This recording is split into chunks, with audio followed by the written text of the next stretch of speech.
خب السلام علیکم دوستان محترم.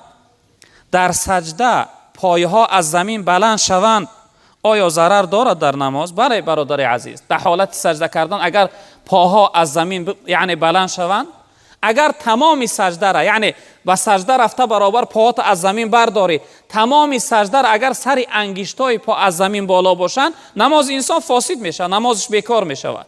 اما اگر یک مدت یک لحظه پات برداشتی و بگذاشتیش، در این صورت فقها مکروه گفتن نماز انسان مکروه میشه، نماز انسان با کمبودی و با نقص میشود.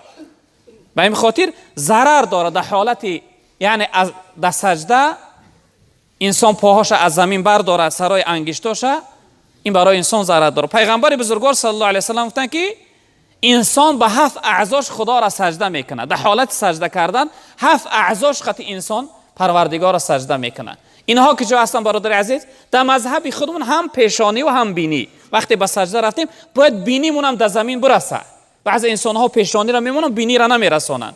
یکم چیزی که خدا را سجده میکنه پیشانی و بینی است و دیگرش هر دی دستها باید در زمین رسند و دیگرش هر دی زانوها و دیگرش هر دی سرهای انگشتای پا. یعنی این 7 اعضا قطعی انسانیت الله رب العالمین سجده میکنه. به این خاطر در حالت سجده کردن اگر این اعضاها از زمین بلند باشند، البته برای انسان ضرر داره. برای انسان یعنی نمازش اگر گفتیم در تمامی سجده اگر از زمین بالا باشه نمازش فاسد می شود، باید نماز از سر خوانه.